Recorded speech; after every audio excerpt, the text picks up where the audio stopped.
people. It's Emil Guillermo. Emil Amok to you. How are you?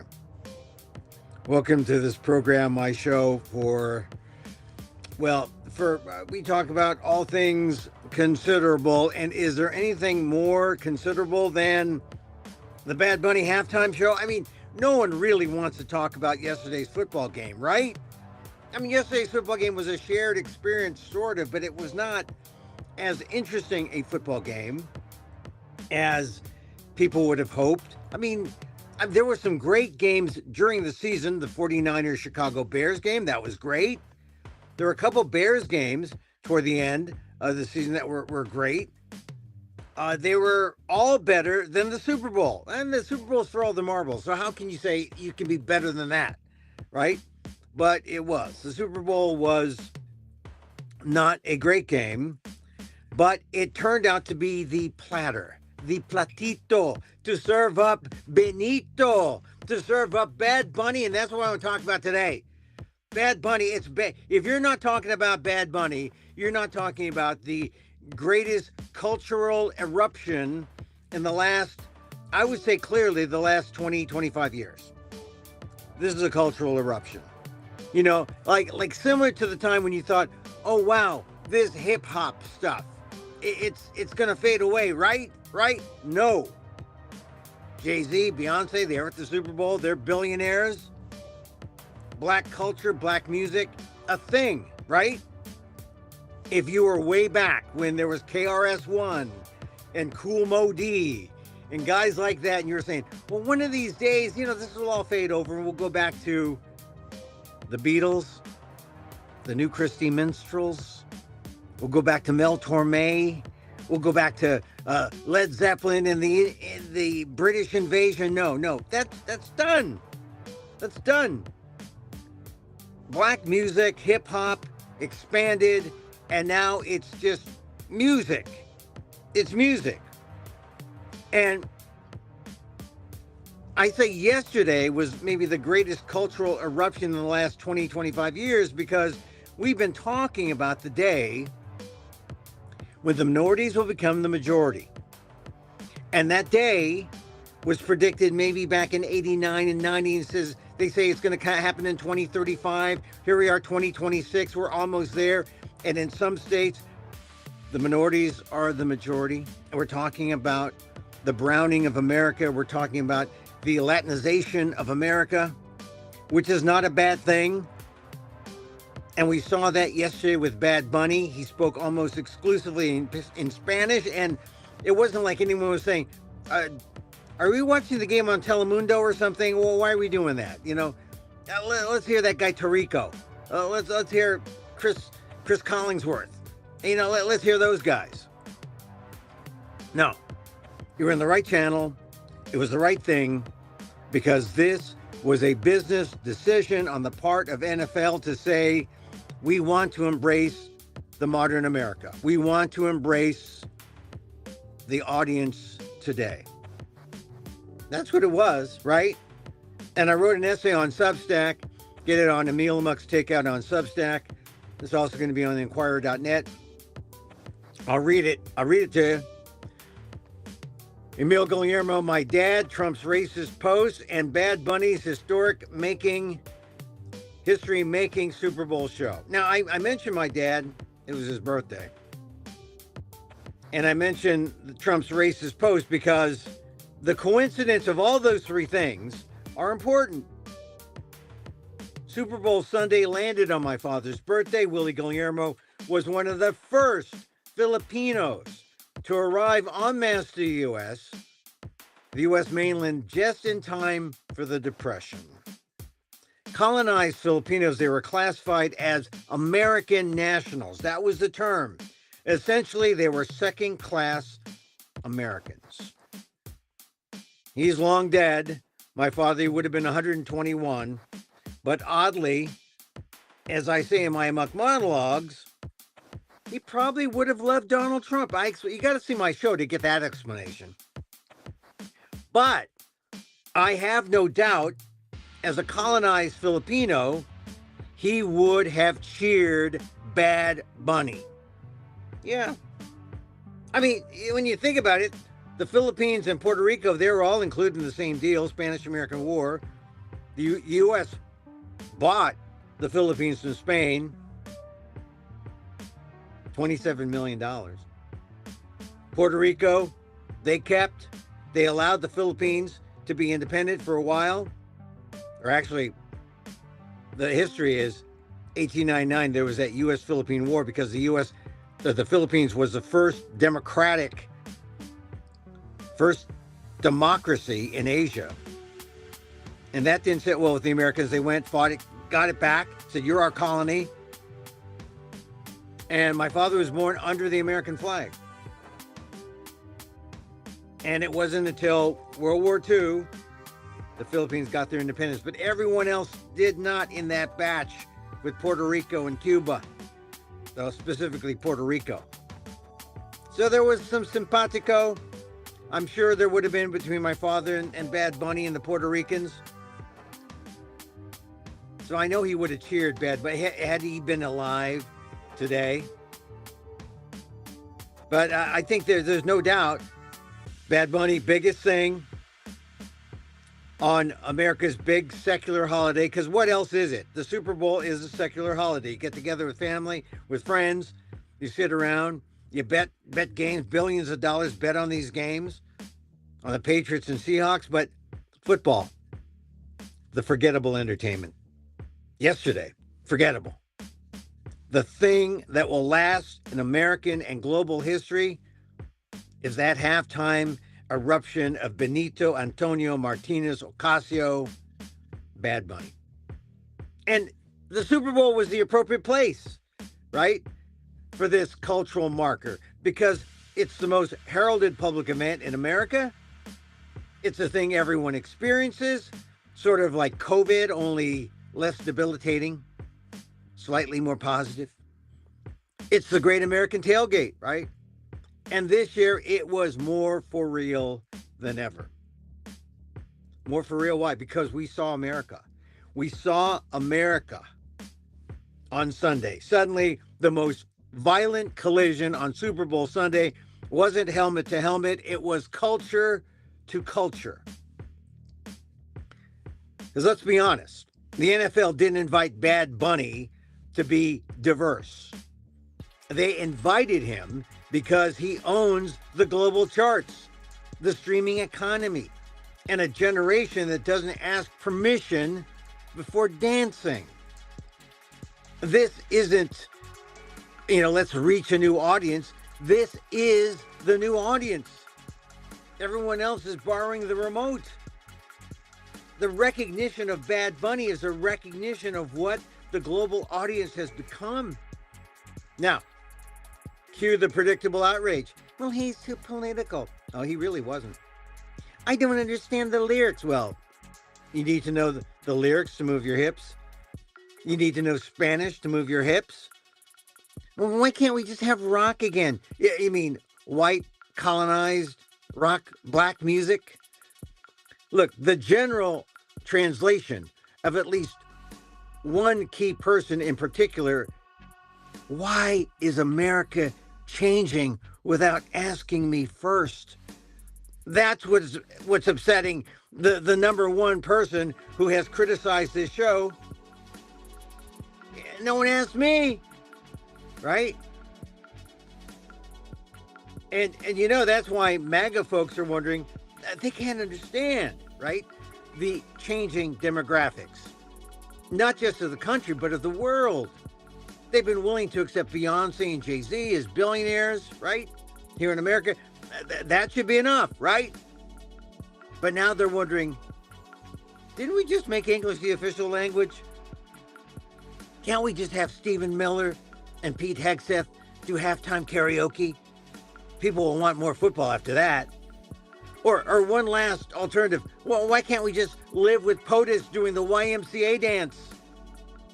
Of course, POTUS, President of the United States, posted his assessment. The Super Bowl halftime show is absolutely terrible. One of the worst ever! Exclamation. Worst ever. POTUS went on. It makes no sense. It is an affront to the greatness of America and doesn't represent our standards of success, creativity, or excellence. Oh, yeah, like that Melania documentary. Nobody understands a word this guy is saying, and the dancing is disgusting. The dancing is disgusting. Have you ever seen any Kid Rock lyrics, Mr. POTUS? Have you ever seen some of the things that you like? Have you ever considered? Are they all that bad compared to those khaki skirted dancers out there bending about on the field on the 50-yard line? Remember, this is said by a man, POTUS, who was found liable in civil court for sexual assault, was a best friend for 10 years of a convicted pedophile. And what do you call hijacking the president of a sovereign nation, Venezuela? The imperial greatness of America? Of course, this isn't the post that America should be clamoring about, right? The post of Donald Trump declaring Bad Bunny the most, what was his line again? He said it was absolutely terrible, one of the worst ever. I don't want to misquote him. No, of course, we know that Bad Bunny is so hard to take for some Americans that they may actually welcome the distraction of those other Trump posts of the weekend. We're talking about the Obamas as apes. Frankly, when I saw it first reported, I saw it as Obamas as monkeys. I guess some people thought that apes were a kind of upgrade because apes have bigger brains, they're bigger than monkeys. Monkeys have tails. Those are the differences. And I know because Filipinos were called monkeys, and people always asked about my tail. Those Trump posts last Friday were so racist to the core and so unacceptable coming from a POTUS. And as I said, Filipinos know all too well the dehumanizing racist trope. We've been called monkeys since we arrived in America, and no one heralded the real functionality of our tails.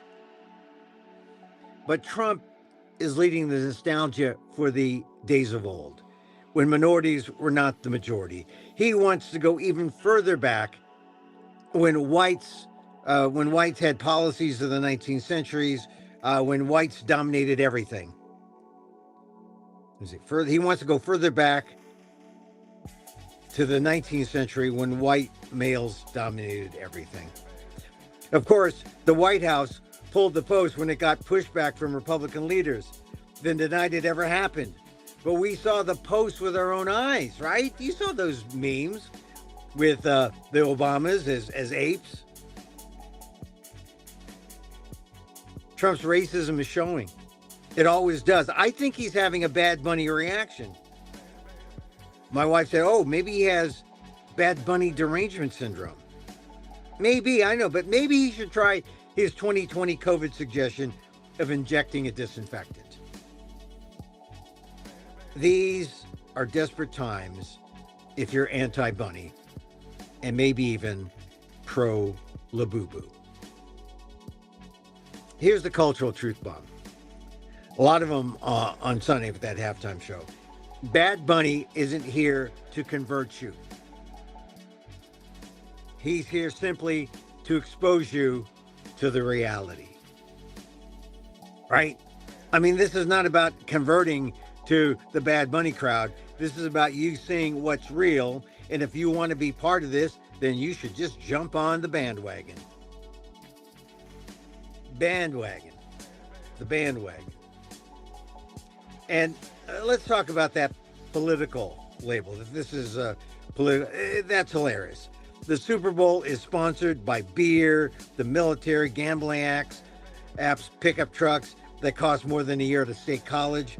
But Spanish lyrics are where folks suddenly want to draw the line. English only. Don't leave us out.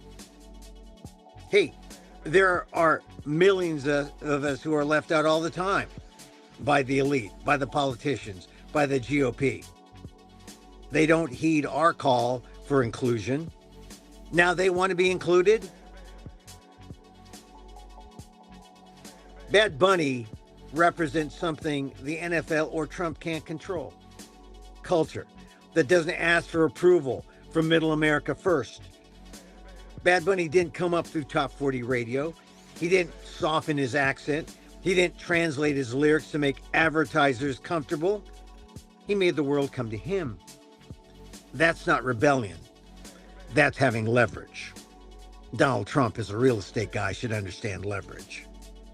Bad Bunny also is not getting paid to perform. The NFL pays halftime performers basically in exposure, which is capitalism's way of saying, smile when we monetize you. But here's a joke. It's on them.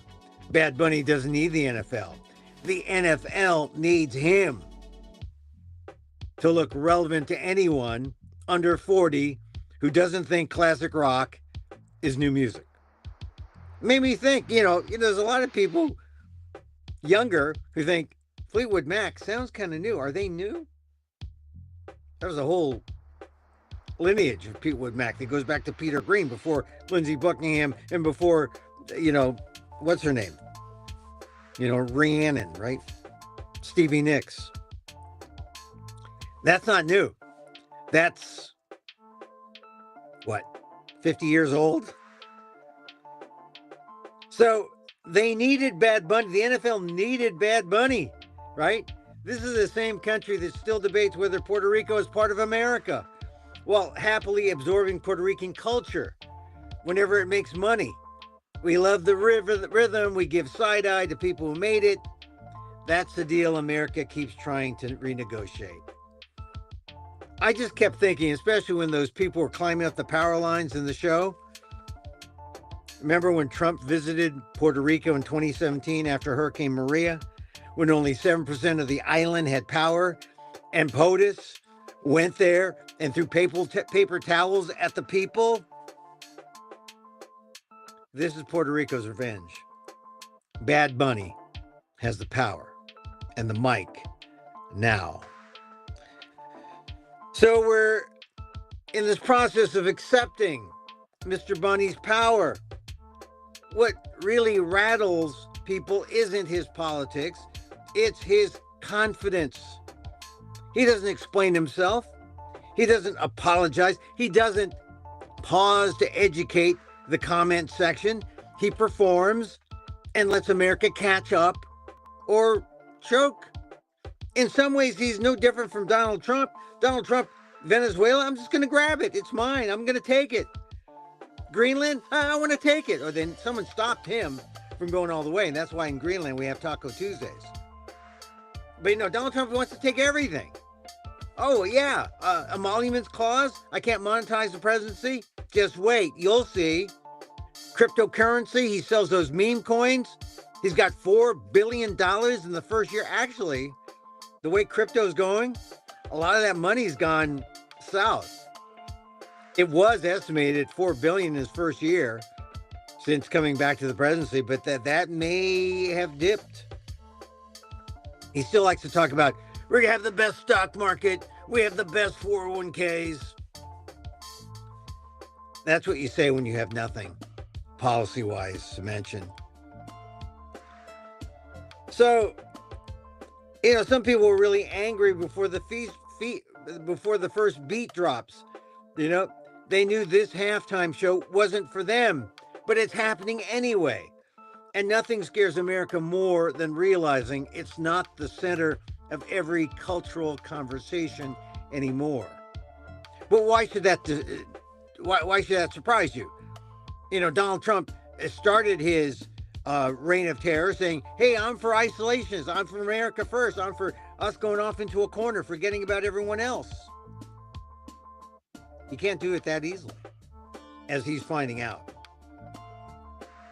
Meanwhile, millions dancing in the living rooms, bars, dorms, no subtitles needed. Rhythm is the universal language, especially when the bass hits harder than your uncle's political opinions. Bad Bunny isn't invading the Super Bowl. He's reveling in it as a universal phenomenon, a global phenomenon. And he's reminding us that America doesn't sound like one language, one beat, or one nostalgic playlist. It sounds like the world, loud, hybrid, unapologetic, and moving faster than cable news can explain. This isn't about DEI. This is America's acceptance of what the country and the world has become. So don't be confused about that halftime show. Love it, celebrate it.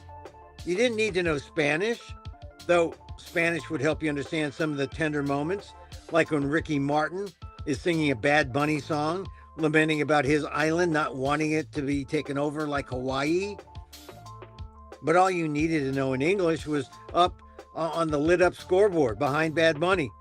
The only thing more powerful than love, or the only thing more powerful than hate is love. The only thing more powerful than hate is love. It was a reprise of a line in his Grammy speech, which also had a cameo when it was presented to a 5-year-old boy, symbolic of the 5-year-old who, with the bunny hat, detained by ICE.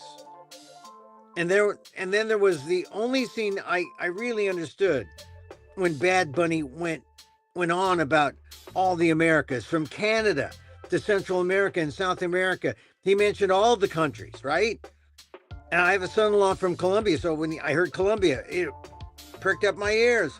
I have friends, good friends from Mexico, Salvador, Nicaragua, Peru. I heard their countries named.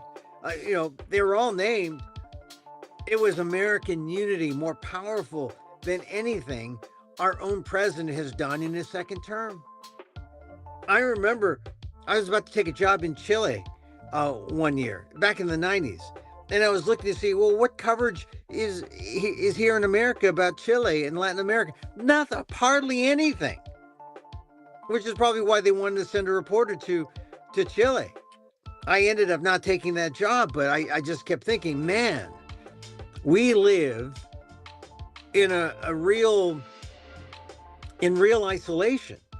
It's not good. This is the Americas. And that was maybe 40 years ago. And now I said this halftime show is the greatest cultural earthquake in the last 20, 25 years, maybe 30 years, a generation, because now we see the Americas are united, and here is Bad Bunny in Spanish at the Super Bowl. I just think that the politics was subtle and riling. It was riling only if you had a closed mind. If you had an open mind, then you might have found yourself attracted to it all. Your head nodding, your foot tapping, or heaven forbid, maybe you found yourself liberated from the wooden YMCA dance and you were doing a little salsa 2-3 step off to the side. So relax. This is not cultural surrender. This is America going amok. I found it fitting, a fitting celebration for my father. Remember that first big wave of Filipinos in America in 1920. And after more than 100 years, I think the presence of the other cannot be denied in America. It is us. We can't other ourselves. This is what we become. And yet you think about it. You think about what this current administration is trying to do. What did they say on the Department of Homeland Security site about a week ago? The idea of paradise, and they showed palm trees on a beach. They talked about the deportation of 100 million people. 100 million. 43 million of Americans were born elsewhere. Count all of them as naturalized. You got to take from them, right? Send all of them back. Then you look at the 14th Amendment that gives birthright citizenship to people born to mothers who are here on this country and give birth. People like me, my mother here. I don't know if she had a green card. I think she had a green card. How far back would they go? Would they have to get rid of all of us, reclassify all of us, and send us all back? That's a world of ice, Trump, Stephen Miller. It's the anti-Bad Bunny world. And that's not where America's at anymore. You know, here's the thing. If they just relaxed, they'd realize, you know, this idea of expanding America and having more Latinos and more people from Latin America come to America. You know, a lot of these are religious people, conservative people. A lot of these people, if given the chance, would vote for Trump. I mean, that's what Trump found out in 2024, because the reason why he won is because of the inadvertent coalition that came about. And now he's losing them. And he's losing them because of his aggressive ICE tactics. And I don't hear from his reaction to Bad Bunny that he's learned the lesson that the expansion of America is the one way to grow your base, not to limit the people and then grow your base through, I don't know, fertility pills, increased birth rates, inbreeding. I mean, this is the thing that Trump doesn't get, and the Republicans don't get. The way to build is to allow these immigrants in, and guess what? You'd be surprised. A lot of these immigrants are far more open to your 19th century ideas than you think. But they're not smart enough for that. And they want to fight the culture wars for the new set of people. Meanwhile, I thought, like I said, I watched the Bad Bunny program. A lot of good devices, production bits, crashing through a house, you know, the wedding. I enjoyed it. I didn't know what it was about, right? But I was into the pictures, the sounds, the feelings, what was being emoted. And in the end, when he comes out, and in the background, there's that sign in English about how, you know, the power of love to conquer hate. I mean, I want to say it precisely, right? The only thing more powerful than hate is love. When that's on the scoreboard, and when Bad Bunny is running with the football that says, we are America together, that was something. Then he spikes the ball because he's American. Puerto Ricans are members of the terror. They're like the Philippines were in 1898. Except the Philippines declared their independence. They're their own country. Puerto Rico stayed. You know, the idea of the territories. People forget them. But it is second-class citizenship. And we should do something about that. Either self-determination on the part of the Puerto Ricans, or make them You heard the song where the Bad Bunny song laments Puerto Rico becoming like Hawaii, a state. Maybe that's not what people want. They should ask them. But they're part of the Americas. They're part of the audience. They were in on the game, and they were included. To use a Donald Trump phrase, they were included whether he liked it or not. Anyway, you can see my my column on Substack, Emil Amok's Takeout. Also on Inquirer.net, the website for the diaspora of Filipinos. All right, now Saturday was really quite a day. I had my show at 2:00. I went down to the Chase Center.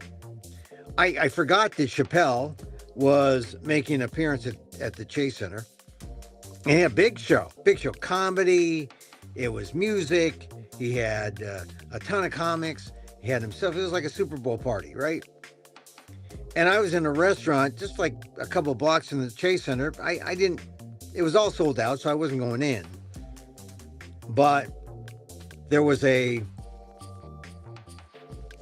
review in SF Gate that tells it like it is. Hey, he doesn't shy away from controversy. He is himself. He's got this great career in comedy, the ups and downs, the time that he left his Chappelle show, went off to Africa, came back. When he came back, he talks about how important San Francisco was.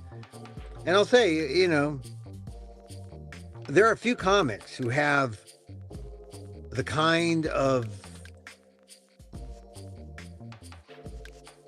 career of Dave Chappelle.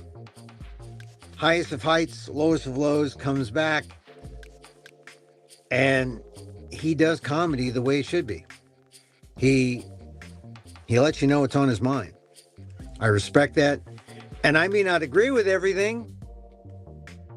And he's kind of partial Filipino. His wife's Filipino, and I like Chappelle. I've seen him in person. I prefer to see him in the small clubs. You know, small clubs like Yoshi's and the Punchline. Not the big. I don't like the big stadium shows. The big stadium shows are fine, but it's a different experience. But the review of that sold out show on Saturday,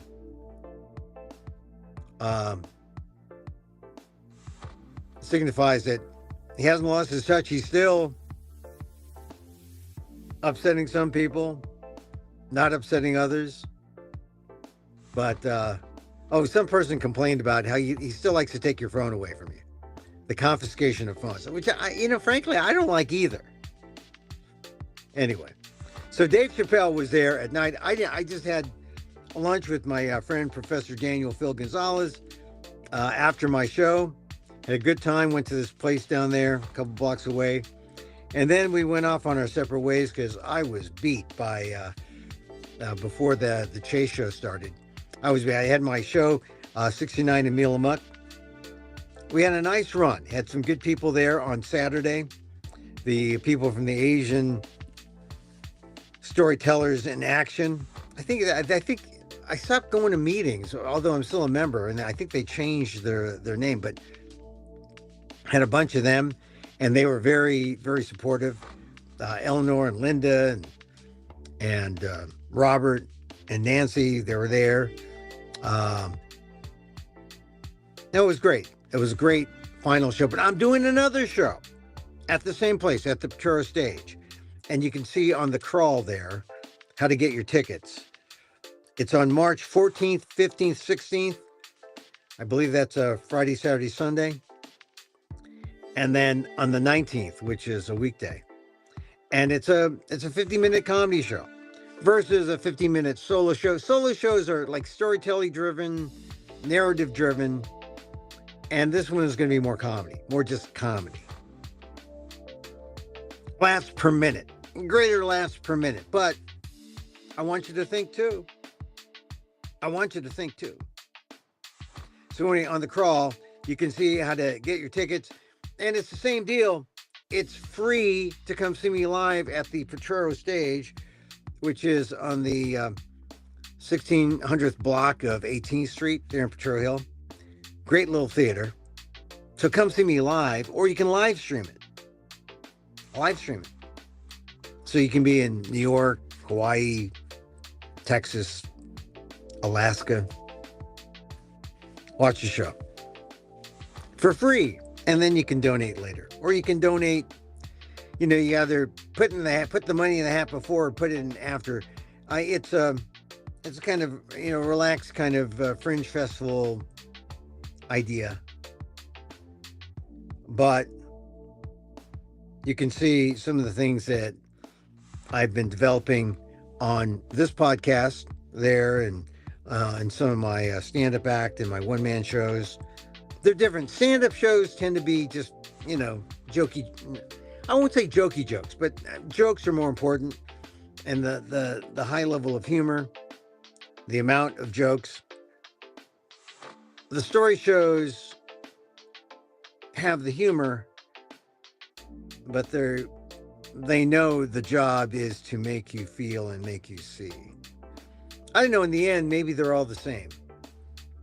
Come see a show. All right, that's it for me today. Great Super Bowl. Great Super Bowl. Thinking not just about Bad Bunny, but also my dad. My dad, born under the American flag, 1905, after the Philippines was taken by the U.S. The U.S. bought it, yeah, but then they had to fight the Philippines because the Philippines declared themselves a sovereign nation in 1899, and the U.S. went in, killed 1 million people. You don't hear about that war. You should. You should know. You should know that war. The U.S.-Philippine War. You should know that war. No one knows that war.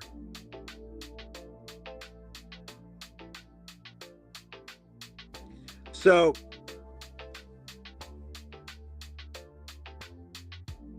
I think about it. My father was born on the day they played the Super Bowl. I know he would have loved Bad Bunny. Although he might have said, "Oh, where are the fighting cocks? Where are the fighting cocks? I see no fighting cocks here. Where are the fighting?" He liked to bet. My father liked to bet. All right, we're going to end the show here. Thank you for watching. Tell your friends. Catch it on the, as it goes through Facebook. Check it out. Send links to your friends. We end with a little loving kindness. Because, meditation. It's what saves me. And so, as I wish for me, I wish for you. May you be safe. May you be happy. May you be healthy. And may you live with ease. Emil Guillermo here. Till next time. Maha.